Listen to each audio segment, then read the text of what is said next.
Leveling Up Manifestation, Master Your Focus, Identity, and Reality by David Russo. What if manifestation has levels?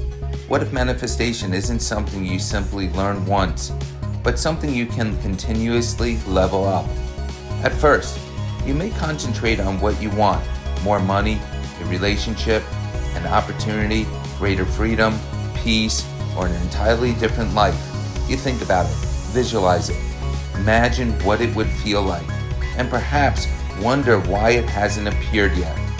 But what if manifestation does not always work according to the clock we expect? What if something can begin as a thought today, remain invisible for a time, and gradually take form through circumstances, opportunities, decisions, relationships, actions, and possibilities you could not have predicted when the thought first began? The deeper challenge may be learning to remain focused without becoming obsessed, to desire without desperation, to act without forcing, and to trust a direction even when the outer world has not yet caught up with the inner one. Perhaps leveling up manifestation is learning how to hold an intention long enough for both you and your reality to have time to change. Introduction: Beyond Manifestation 101. Manifestation is often presented as visualization, affirmations, positive thinking, or the law of attraction. These practices may be meaningful, but there may be something deeper happening beneath them. A thought does not necessarily appear physically the moment you think it. You can imagine something today and see absolutely no evidence of it tomorrow. Yet, months or years later, you may look around and realize that something once existing only in your imagination has somehow become part of your life. Perhaps the path involved decisions and actions. Perhaps circumstances changed. Perhaps you met someone unexpectedly. Perhaps an opportunity appeared that you could not have anticipated. And perhaps, depending upon your spiritual beliefs, you interpret some part of that unfolding as something greater than coincidence. This audiobook explores manifestation as an unfolding process rather than an instant transaction with reality. We'll examine focus, beliefs, identity, emotional regulation, visualization, detachment, action, timing, opportunity, synchronicity, and spiritual interpretations of manifestation while remaining clear about the difference between philosophical possibilities and established scientific evidence. We do not need to claim that every thought magically produces an event in order to remain open to the mystery of how intention can influence the direction of a life. Instead of constantly asking, "Where is my manifestation?" we will explore a more powerful approach. Plant the intention, become aligned with it, move when opportunities appear, and allow time for what begins internally to develop externally. Chapter 1, Level 1. Become conscious of what you're already creating. Before consciously creating something new, become aware of what you may already be reinforcing. Every day you repeat thoughts, assumptions, expectations, emotional reactions, habits, and decisions. Some are deliberate, many are automatic. Over time, those patterns can influence the direction of your life. A single negative thought may mean very little, but a belief repeated for years can influence thousands of decisions without you realizing how deeply it has shaped you. This is why manifestation can be viewed as more than occasionally thinking about something you want. Ask yourself what you repeatedly expect. Do you imagine possibilities or immediately imagine why they cannot happen? Do you desire greater opportunities while assuming nobody will give you a chance? Do you want change while continually returning to the behaviors that maintain your current circumstances? Your dominant patterns may be influencing your direction long before a visible result appears. Level 1 is awareness. Notice what you have been mentally, emotionally, and behaviorally rehearsing. This is not about blaming yourself for everything that has happened to you. Many circumstances are outside personal control. It is about recognizing where your influence begins. Once you see your patterns, you can decide which ones deserve to continue. Manifestation begins when unconscious repetition becomes conscious direction. Chapter 2, Level 2. Understand the time gap. One of the biggest mistakes in manifestation may be expecting immediate evidence. You think about something today and unconsciously begin checking tomorrow. Where is it? Why hasn't anything changed? Did I do something wrong? But perhaps manifestation should not always be measured in moments. Many important things in life begin invisibly. A decision can be made long before its consequences become visible. A skill develops before anyone notices it. A relationship can begin with a seemingly insignificant encounter. An idea can exist for years before circumstances finally allow it to become real.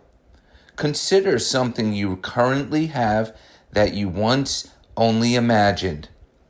There was probably a period when the desire existed, but the physical reality did not. Between those 2 points was a gap. During that gap, things happened. You changed. Other people made decisions. Circumstances developed. Opportunities appeared and disappeared. You took certain actions. Perhaps chance played a role. Perhaps you experienced coincidences that felt meaningful. The final result may have required many pieces to come together. So when something does not appear immediately, its absence today does not necessarily tell you what is possible tomorrow. This does not mean every desire will eventually materialize exactly as imagined.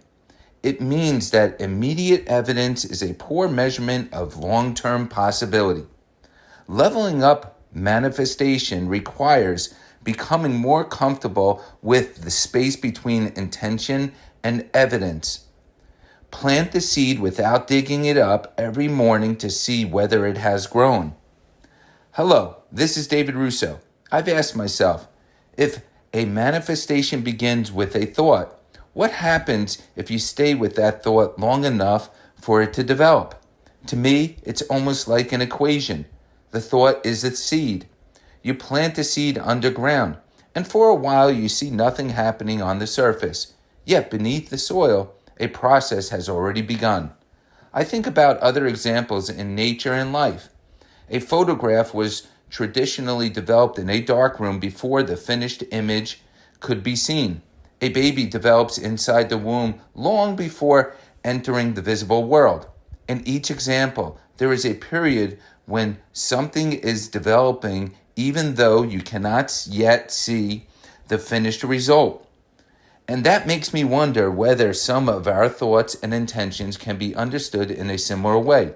Not necessarily because the same physical process is taking place, but because there may be a period between an inner beginning and an outer result. You cannot look inside someone's mind and physically see the future they are imagining.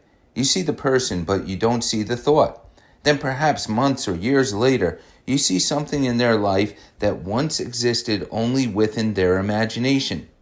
Somewhere between the thought and the physical manifestation, an unfolding took place. Focus, belief, choices, actions, opportunities, timing, and perhaps things we don't completely understand may all become part of that unfolding. So maybe the lesson isn't to constantly dig up the seed to see if it's growing. Maybe you plant the thought, continue nurturing it, and give it time to become whatever it is capable of becoming. Chapter 3, Level 3. Master your focus. Attention is one of your most valuable resources. What repeatedly receives your attention becomes increasingly important within your experience. When you focus on a particular direction, you become more likely to notice information, people, ideas, and opportunities connected with it. Something that previously blended into the background may suddenly become relevant because your mind now has a reason to recognize it. But focus is different from obsession. Focus says, this is where I am going. Obsession says, why am I not there yet? The difference may seem small, but emotionally it is enormous. One keeps your attention connected to possibility. The other continually directs attention toward absence. If every thought about your manifestation immediately reminds you that you do not have it, your desire can become a daily rehearsal of frustration. Mastering focus means being able to remember where you are going without constantly measuring how far away it seems. Think about your intention, visualize it, feel connected to it, then return to your life. Work, learn, create, meet people, explore, and remain receptive. You do not have to stare at the destination for the entire journey. Sometimes the strongest focus is quiet. You know where you are going, even while you are still walking. Chapter 4, Level 4. Change the beliefs defining what is possible. A desire can point you towards something while a belief quietly pulls you away from it. You might say, I want greater success, while carrying the deeper belief, people like me never become successful. You may desire love while believing relationships always end badly. You may imagine a different future while believing your past has already determined who you will always be. When desire and belief move in opposite directions, internal conflict develops. Beliefs matter because they influence interpretation. Two people can experience the same setback and create completely different meanings from it. One thinks, this proves I cannot do it. The other thinks, that way didn't work. Let me try another. Neither person knows exactly what the future holds, but their beliefs influence what they do next. And what they repeatedly do next can dramatically change where they eventually arrive. Leveling up does not require forcing yourself to believe something that feels impossible. Begin by opening the door slightly. Replace, it will never happen, with, I don't know what could happen. Replace, I could never become that person, with, I could begin becoming that person. Possibility does not require certainty. Sometimes manifestation begins simply by allowing yourself to stop declaring the future impossible before it has had a chance to unfold. Chapter 5, Level 5. Become the identity that matches the reality.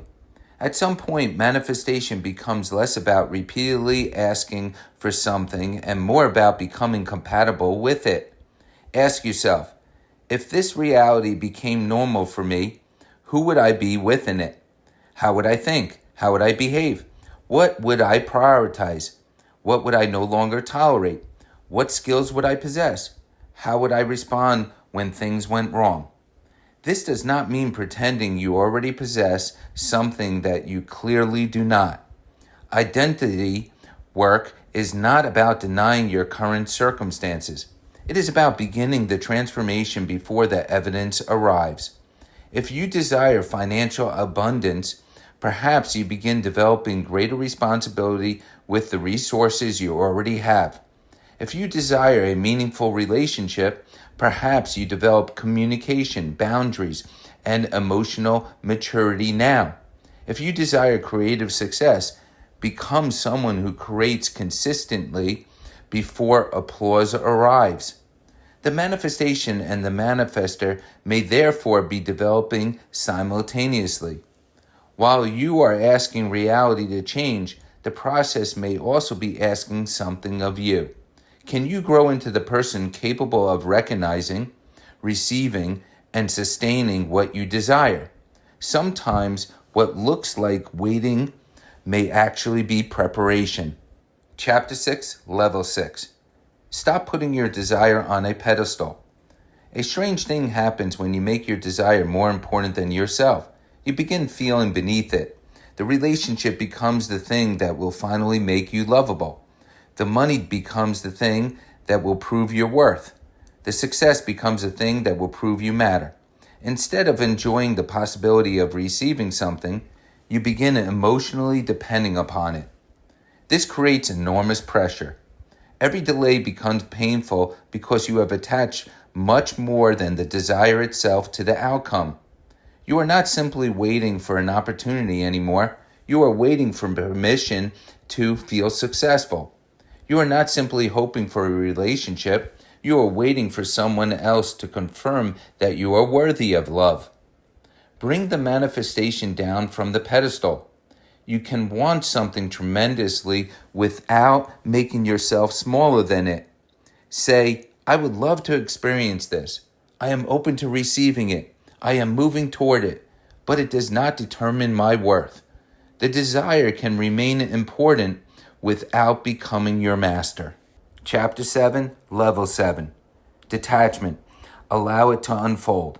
Detachment does not mean forgetting what you want. It means allowing the manifestation room to unfold without constantly demanding evidence. Imagine planting a seed and then digging into the soil every morning because you are worried nothing is happening.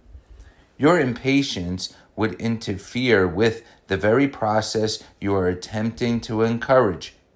Manifestation may sometimes work the same way psychologically. You set an intention, visualize it, and begin moving toward it. Then you return to living. You do not need to spend every hour asking when it will arrive. There may be developments occurring that you cannot see. Someone you have never met may make a decision that eventually creates an opportunity for you. Something may happen months from now that connects with something you begin today.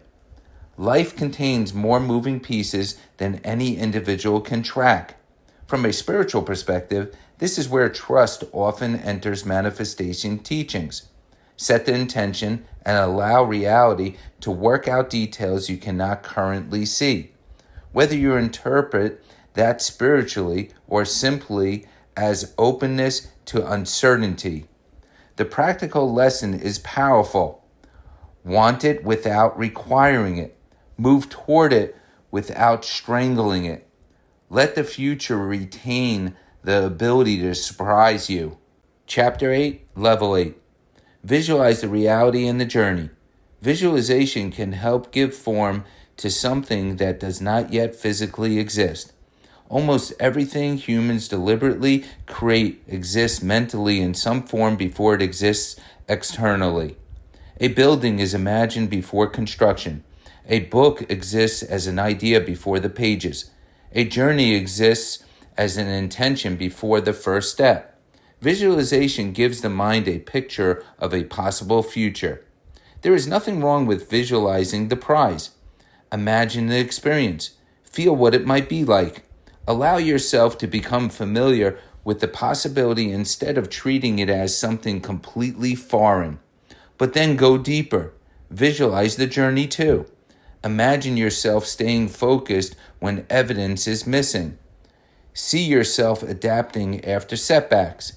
Imagine recognizing an opportunity and having the courage to respond. The strongest visualization may combine destination and transformation. See where you want to go, but also see who you are becoming on the way there. The image of the future gives you direction. The image of yourself navigating the journey gives you preparation. Together, they transform visualization from passive wishing into an internal rehearsal for possibility. Chapter 9, Level 9. Give the manifestation ways to reach you. There comes a point when internal intention needs openings in the external world.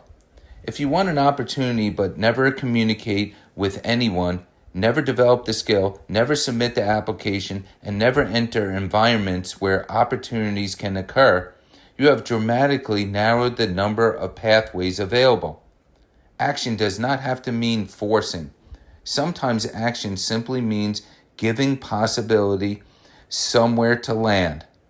Send the message, have the conversation, create the work, apply for the position, learn the skill, go somewhere new. Say yes to something that feels aligned.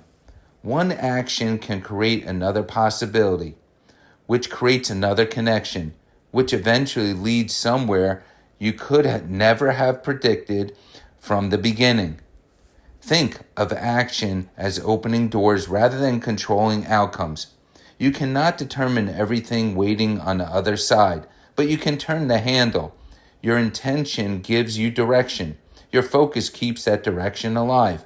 Your actions create contact points between your inner possibility and the external world. Chapter 10, Level 10. Stop controlling the how. You may know what you want without knowing how it will arrive. This can be uncomfortable because the mind loves predictable sequences. We want to know which person will help us, which opportunity will work, how long it will take, and exactly what steps will lead to the destination. But many meaningful developments in life do not happen according to the original plan. A failed opportunity introduces you to someone. A delay changes your timing. A conversation leads somewhere unexpected. Something you initially wanted does not happen, but what follows eventually becomes more valuable. Looking backward, life can sometimes resemble a chain of events you never could have designed while standing at the beginning. This is why the advanced approach is strong intention with flexible pathways. Hold the vision, but loosen your grip on the route. Take action while remaining alert to alternatives. You may eventually receive something remarkably close to what you once imagined, but through a road that never appeared in the original visualization. Chapter 11, Level 11. Notice synchronicity without becoming dependent on signs. As your focus changes, strange coincidences may occasionally occur. You think about something and someone unexpectedly mentions it. You begin exploring a goal and repeatedly encounter related information. You meet someone at precisely the moment their knowledge becomes useful. Sometimes these experiences feel ordinary. Sometimes the timing can feel almost impossible to ignore. Psychology can explain part of this through selective attention. When something becomes important, you become more likely to notice related information. Spiritual traditions may interpret certain coincidences as synchronicity, alignment, or guidance. We do not have to force every experience into one explanation. There is room to remain curious, but do not become so fascinated by signs that you stop living. A repeating number does not need to make your decisions for you. A coincidence does not automatically guarantee an outcome. Notice what appears. Consider whether it has genuine relevance, and then ask, what can I do with this? Perhaps the purpose of noticing is not simply to receive reassurance. Perhaps it is to recognize an opening and respond. Chapter 12, The Highest Level. Trust what you cannot yet see. Perhaps the highest level of manifestation begins when you stop demanding that the present moment prove what the future can become. You can think something today and see nothing happen. You can visualize something tomorrow and still see no change. Weeks may pass, months may pass, and then circumstances begin shifting in ways you could not have predicted. That does not mean every thought becomes reality, nor does it prove that an invisible force is arranging every event. But it reminds us of something important. The absence of immediate evidence does not establish the absence of future possibility. Some outcomes require time. Some require other events to happen first. Some require you to change. Some require opportunities that do not yet exist. And perhaps, if your worldview includes a spiritual dimension, there are aspects of manifestation we simply do not yet understand. The highest level is therefore not desperate belief. It is grounded trust. You know your direction. You hold the intention. You become increasingly aligned with it. You take the actions available to you. You remain receptive to opportunities, and then you allow life to unfold without demanding that everything happen according to your schedule. You stop asking every day, "Where is it?" and begin saying, "I know what I am moving toward. Now let me see what unfolds." Conclusion: you are the first thing you manifest. Perhaps manifestation is not a single moment when a thought suddenly becomes physical. Perhaps it is an unfolding. Something begins within you as an idea, desire, image, feeling, or possibility. At first, nothing outside you may appear different, but you continue returning to the intention. Your focus changes, your beliefs begin shifting, your identity develops. You notice different things, you make different decisions. New people and possibilities enter the picture. And over time, something that once existed only within your imagination may begin appearing within your experience. There may also be more to manifestation than we currently understand. Spiritual traditions have long suggested that consciousness, intention, and reality may be connected in ways that extend beyond ordinary cause and effect. Science has not yet established that our thoughts directly command external reality, so we should not present that possibility as proven fact. But we also do not have to reduce every meaningful human experience to a single explanation. We can remain curious, we can acknowledge what we know, remain open about what we do not know, and continue exploring the extraordinary relationship between consciousness, intention, action, time, and experience. So focus without obsessing, desire without putting the desire above yourself, visualize without constantly checking whether it worked, act without trying to control everything, notice coincidences without becoming dependent upon signs, become capable of receiving what you want, and give reality time to unfold. Something you think about today may mean nothing tomorrow, or it may become the beginning of a direction that changes your life years from now. You cannot always know while standing at the beginning, and perhaps that is the final level of manifestation, holding a vision strongly enough to move toward it, loosely enough to let it evolve, and patiently enough to discover what it may eventually become.